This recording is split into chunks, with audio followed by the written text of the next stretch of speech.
بسم اللہ الرحمن الرحیم۔ السلام علیکم۔ اسلامک وائس ٹی وی دیکھنے والوں اور سننے والوں کو دل کی اتھا گہرائیوں سے ویلکم کہتے ہیں۔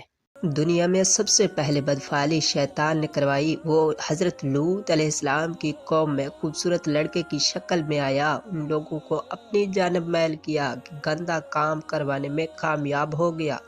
لوگ اس برے کام کے عادی ہو گئے، اس طرح وہ اپنی عورتوں کو چھوڑ کر مردوں سے اپنی خواہش پوری کرنے لگے۔ حضرت لوط علیہ السلام نے ان لوگوں کو اس برے کام سے منع کرتے ہوئے جو فرمایا وہ قرآن کریم میں ہے، کیا وہ بے حیائی کرتے ہو جو تم سے پہلے جہاں میں کسی نے نہ کی، تو تم مردوں کے پاس شوہر سے جاتے ہو عورتیں چھوڑ کر، بلکہ تم لوگ حد سے گزر گئے۔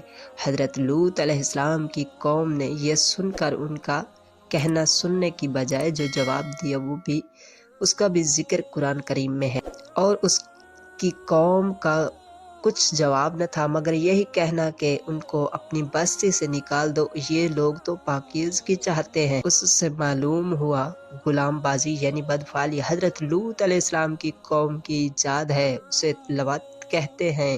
یہ بھی معلوم ہوا لڑکوں سے بدفعلی کرنا حرام قطع ہے اور اس کا منکر کافر ہے۔ حدیث پاک میں ہے، حضرت عبداللہ بن عباس رضی اللہ تعالی عنہ سے روایت ہے، پیارے آقا صلی اللہ علیہ وآلہ وسلم نے 3 بار ارشاد فرمایا، اس شخص پر اللہ پاک کی لعنت ہو جو قوم لوط والا عمل کرے۔ قوم لوط پر عذاب۔ جب قوم لوط کی سرکشی اور بدفعلی قابل ہدایت نہ رہی تو ان پر اللہ پاک کا عذاب آ گیا۔ حضرت جبرائیل علیہ السلام کچھ فرشتوں کے ساتھ خوبصورت لڑکوں کی شکل میں حضرت لوط علیہ السلام کے پاس پہنچے۔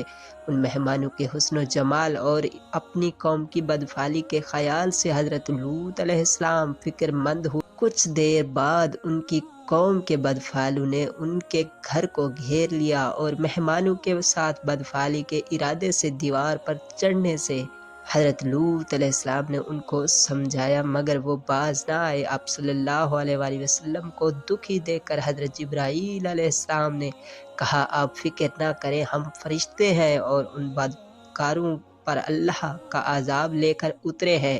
آپ اپنے اہل و عیال اور مومنین کو ساتھ لے کر صبح ہونے سے پہلے اس بستی سے نکل جائیں اور کوئی شخص پیچھے مڑ کر نہ دیکھے ورنہ وہ بھی عذاب میں گرفتار ہو جائے گا۔ چنانچہ حضرت لوط علیہ السلام نے ایسا ہی کیا۔